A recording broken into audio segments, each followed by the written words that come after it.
ги върши на своя глава, значи духовната полукълбо му говори на другото и другото действа. А после става обратно. А кое е духовното? Лявото или дясното? Лявото е духовното. Не може ли да е обратното? Ми обратното може. Може за който е левичар, да не кажа левак, е обратно. Има.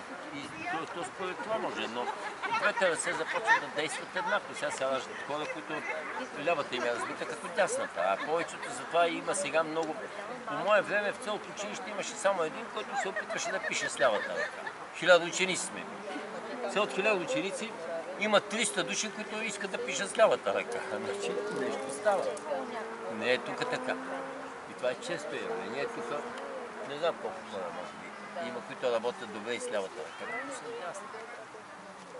Сигурно тук имаме. И проблеми.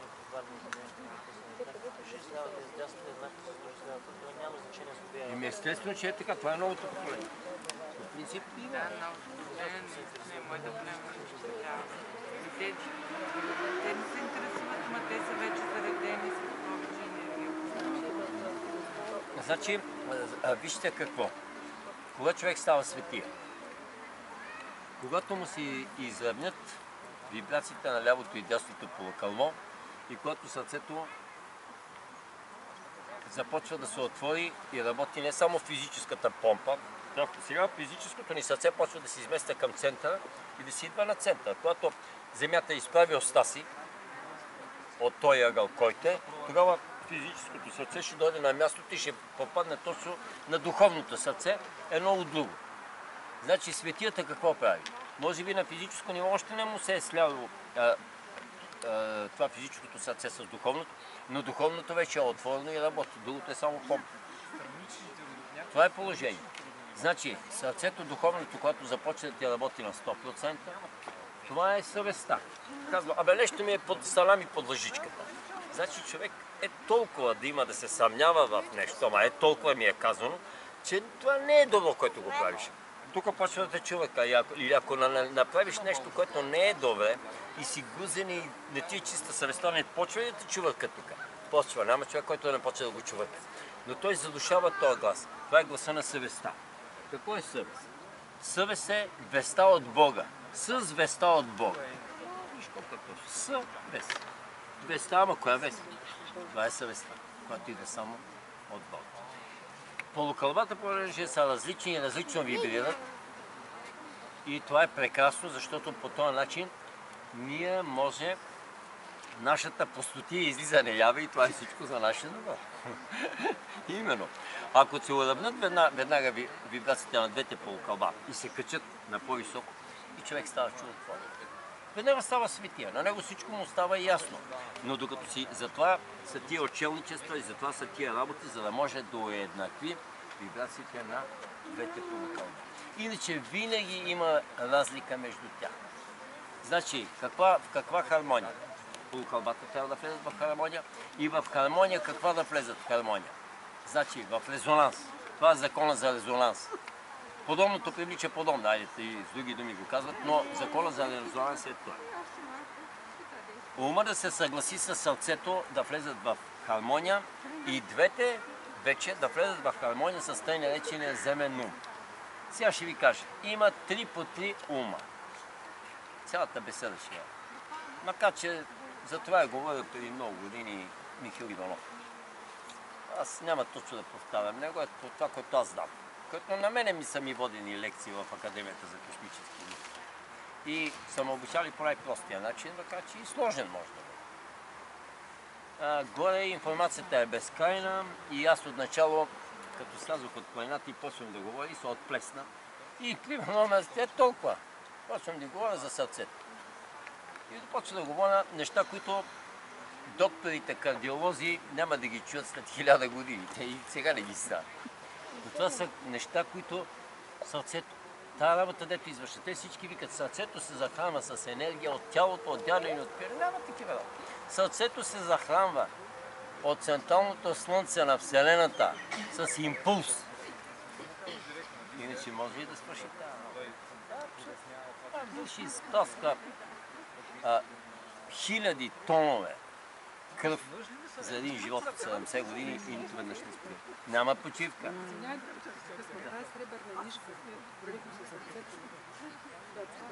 Сребърната нишка минава през цялото тяло и тя има краища в мозъка горе и в слънчевия спин. Фактически сребърната нишка е в слънчевия спин, в съвестта. Ето тук да ти кажем, това е под лъжичката от пети отзад. Отсека. Да. Така. На главата ти има три нишки, човек. Гледайте, имаме голямата от основното, но ще ви кажа. Тия три нишки са диамантена, златна и сребърна. И понеже викат сребърната нишка, тя се вижда твърна, тя е най-груба и тя ни държи тялото, физическото тяло, нали, където си се вижда. Другите две са. Златната е на ангелския свят, на духовния, а сребърната е това диамантената и на божеството. Обаче те не са активирани. Активирана е сребърната нишка и всички сме така в човешки тела, всички сме полуживотинки, викаме, младаш, такаме, ядеме, пиеме и се размножаваме. Обаче на човек след това почва да му работи коя? Почва да му работи златната. Златната нишка, вече той влиза в духа. До диамантената има време. Диамантената ставаш от светия нагоре, за да може да се активира, иначе няма. Нищо, че след мене са и двете нишки къде ходят. И трите фактически, те се следват. Така и си върват. След всеки един от нас обаче не са активирани. Какво е познанство? Сега ще ви кажа нещо. В този ред на мисли ние познаваме хората, с които сме се блъскали, примерно Стилянчо има 524 прераждания и през тия 524 прераждания се е запознал с 524 милиона хора, които са души, ама едните са горе, едните са долу, сега на земята са да каже 1 милион и той като сеща от този 1 милион, всяка една душа и го познава и вика, здравей, здрасти, как си, Иванчо, добре съм. Така. Или като срещне пък, ако срещне пък от сродната си група, т.е. от сродните си души, от тия 10, 20, 50, 100 хиляди или 500 хиляди, които с каквато вълна е слязал сега на земята и е бил горе, той също веднага след 5 минути са близки приятели, има си довели, всичко си е точно. Се познават хиляди и милиони години. Така. Човек обаче, като се запознае с някой друг човек, моментално активира тия трите връзки между хората. Тия трите връзки са между мене и Славенка. Сега са активирани диамантената нишка, златната нишка и сребърната нишка, затова така лежи спокойно до мен и ми е душа. Обаче, като се запознаеме, тогава се активират и започват да тетят. Така. И сега, с тия трите нишки са активирани 524 милиона, които се познават. Дали са около Астрал или тук, и Стилян се познава с това. Всичко си е това. Обаче, слиза Свети Илия и на Земята има 65 милиарда души, от които 10 милиарда, да кажем, са в човешки тела или 7 или 8 сега. Те в момента са 9 милиарда на земното кълбо. Те не могат да ги проведат, да ги преброят. И така, 9 милиарда ще станат 10. И после започва вече огнената метла съвсем. Така, тия 10 милиарда са така като у нас. Щипнеш, усеща се, всичко си е точно. И горе има още 55 милиарда, дето се въртат и чакат. Това са жителите на Земята. Кореното, туземното население на Земята е 65 милиарда. Ние сме аватари, дето слизаме, не сме родени тук, не сме от кореното население, слизаме от тук за обучение, за ред работи, да си учим уроците. Имаме доста прераждане. Но тия от Земята имат много. Да не говорим. Така. Сега, слиза Свети Илия тук и той познава и са му активирани нишките с тия 65 милиона. Той познава всяка една душичка и като я види и знае биографията от Та до Я. Колко граждане, къде е ходила, откъде идва из Вселената, тук, ама всичко знае за нея. Това е разликата. И колкото повече си издигаш в духа, толкова повече се увеличава периметъра на твоите познати души, с които са активирани тая тройка. Тая тройка е активирана най-вече, аз не знам дали съм го писал в Великия Тепет, но когато се съберат двете половини на едно цяло, единия в мъжка форма на Земята, другия в женска, шаки, или андрогинната двойка, като се събере, те са буквално еднакви нишки към единия и към другия. Значи, имат една аура и една енергийна същност и утре. И пак са, както съм го написал, те са в едно гроздово зърно, двете семки. А са различни. И едната си има генерален щаб и си мисли и другата. Значи имат два единни космически номера, обаче имат едно цяло. Докато всички останали сродни души са отделни зърна от грозда. Писал съм го и повечето сте го чели. Значи от един грозд това е те наречената верига от сродни души. Този грозд може да има хиляди зърна, може да има 100 зърна. Всеки един се познава, защото е свързан с грозда. И те са от неговия кръг, от неговото семейство.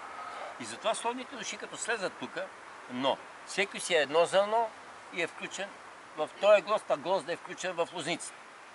Значи, като ти се познаваш, че си от този грозд с другото гроздово зърно. Между мен и нея. Ето, ние сме идеално. Но от другия грозд, ако искам аз да се запознавам, гледам една хубава русалка, тъмнолуса, синеока такава, ходи кръшно, обаче от другия грозд. И аз викам, леле, това е жената на живота и край, принцесата дойде. Викам, ура, отивам, обаче тя даже и не е сродна душа с мен. Разлики 1 милион. Само я харесвам външно. Добре. Става далаверата, нали, консумираме нещата, да не се женим, защото на бърза каза, една седмица ни претупат там кьоровата неделя, дето викат, нали, сляпата неделя хората. И аз щакам с пъсти, късме пия това. След 1 месец почвам да овесвам нос. Тя нещо овесва нос. След 3 месеца вече не може да се понасям и след 1 година се развежда. Толкова. Даже е много. Поради тази причина, че ако е от този грозд, може да си караме много време. Ние сме сродни души. Но ако сме наистина съвпадащи се души, там грешка няма. Там просто не ме разделям. Като се съберат, аз съм го описал колко пъти, къде, какво, що, за да ме питат непрекъснато.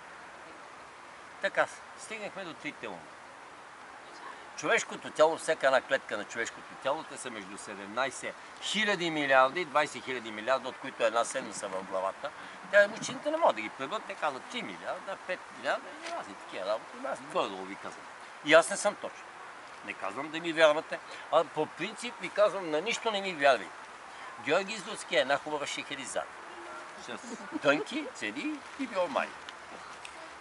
Прекарвайте го през собствения си ум. Какво ви казвам?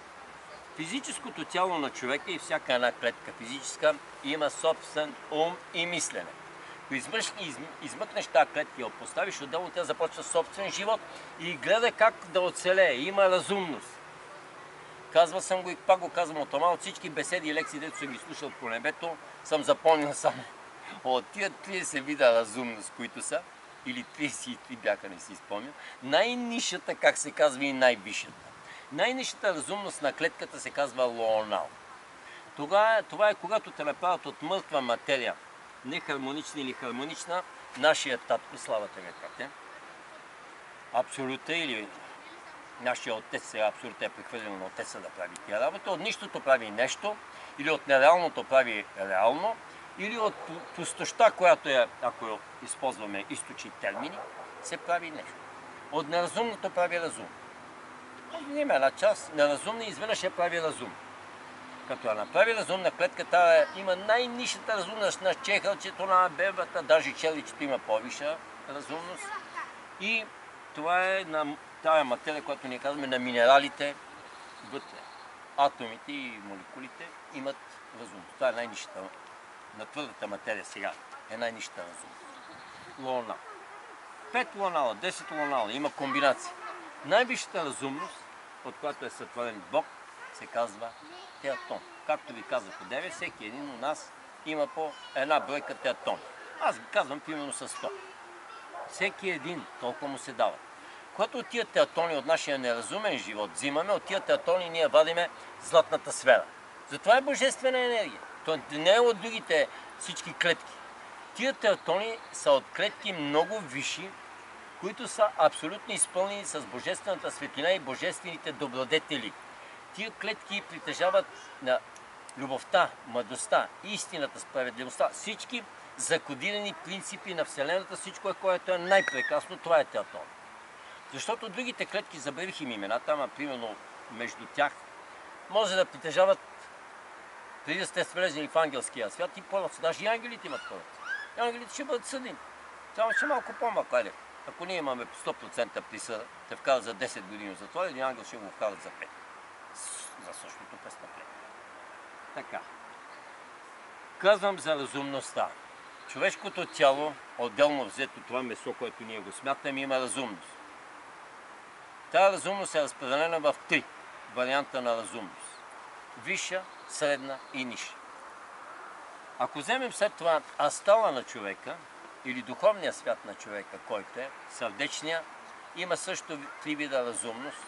Това е вече умът на сърцето, той мисли. И най-вече ментала на човека, ментал, астрал, и имаме и човешко тяло. И физическо. Ментала почва да мисли също. Това е вече божествения свят. Там има също 3 ума. Значи всеки един от тях има 3 ума. Ментала има ментален ум, астрален ум и физически ум. Астрала има ментален ум, астрален ум и физически ум. И физическото тяло има ментален ум, астрален ум и физически ум. На физическото тяло физическия ум е най-прост. След това, горе-долу, като се отдели клетката, тя почва да мисли вече астрално и ментално. Иначе вика да се грижи генералния щаб.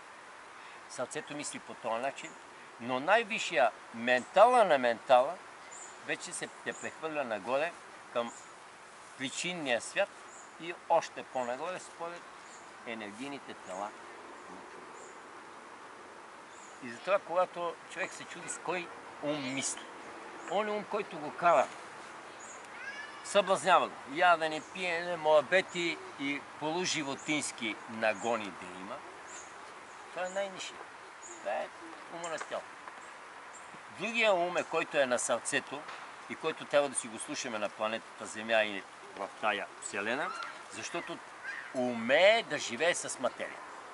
Но тук вече той прави точни неща 99%.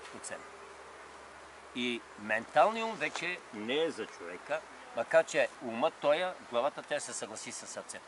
В 99,9% от случаите и само 1 на 1000 ума е точен.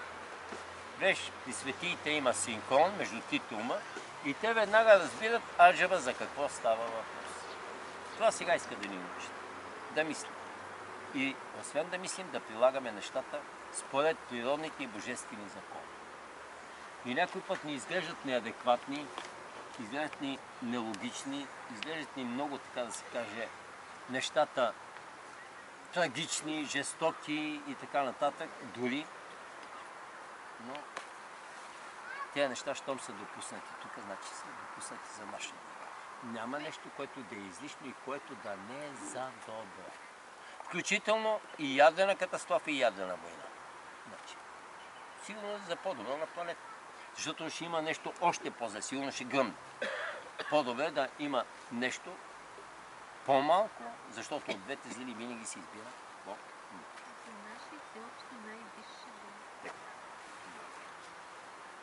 И що ви изнасях тази мини лекция? Нещо откара да ви говоря. Сърцето. Ами за сърцето беше. Да, ми слушайте си, сърцето баба Ванга казва.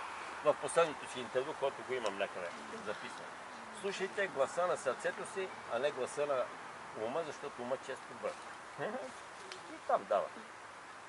Последното интервю някъде го носех до миналата година да го четеме така на защото беше ми интересно.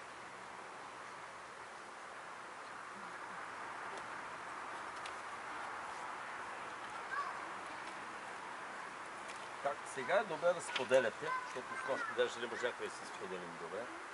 Кой като мислим? Аз мога да ви говоря, нали знаете. Един път в Стара Загора ме държаха 7 часа. Само жени.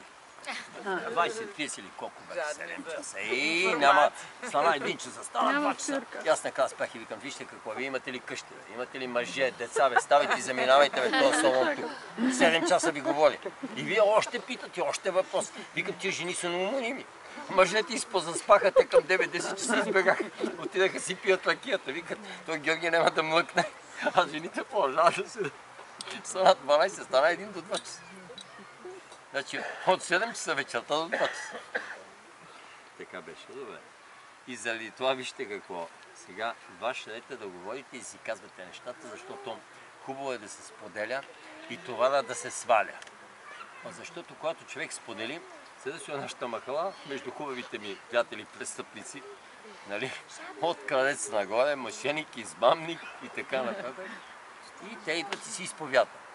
А другата ми половина от приятелите, те са от махалата, са се ченгета, специални служби, всичко си е точно. Аз само да си намигват и тия каквото са ми казали.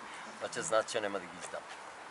Един вика, аз съм крадец на икони. А, колко? Не, от много църкви съм. Има. И ми вика, Жълко, има ли пазара? Бе, викам, има пазара, ме си намели си го си, аз ще да ти го търся. Викам, искаш да ме вкараш вътре в системата, получаваш 20%. Това винаги го опитват и после си пиеме кафето и забравят, разбира се, за това. Като на морето сбърквам огъня и вместо на 11-тия отивам на 10-тия.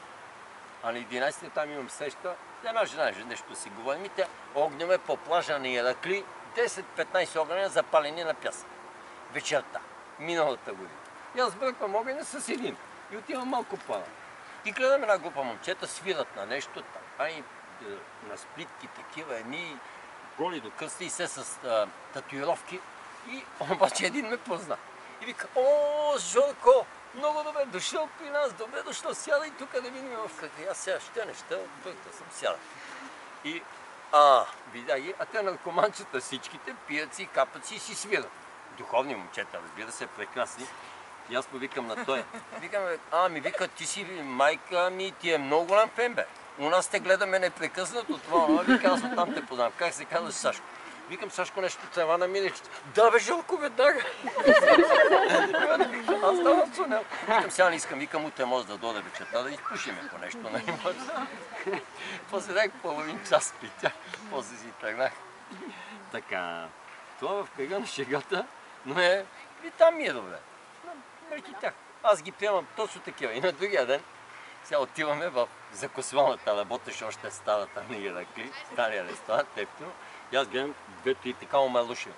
И аз викам на това, на Сашко. Също елабе, моето момче, като гледам, а те такива нямат пари, услушват се нещо. Викам, елате аз да ви черпя компанията, какво? Викам, мога да ви купя най-много бира. По една бира, викам, на всичките ще ви купя. Яда и по едни картофи тук и това от мен. А уния още някои бяха си блогирани направо. Път на маса. Така, както и да е. Човек винаги трябва да си запази човещината. Веднъж трябваше да благославям на един човек двете дъщери. Викам, ти що не говориш при дедо Владика да благослови? Не дедо Владика, аз знам кой е Владика. Викам, кой е Владика? Вика, ти. Викам, аз съм неофициален. И тъкмо започва благословията. Викам, какво искаш? Те искат, както всеки е един родител, искам да бъдат богати, здрави, щастливи, да изучат по чужбина. Той изглежда човека, нали? И аз почвам да мисля, викам да. И тъмън да се обърна към небето да благослови отгоре. Синко, ще кажеш нещо преди да изледиш всички останали, дето ти каза.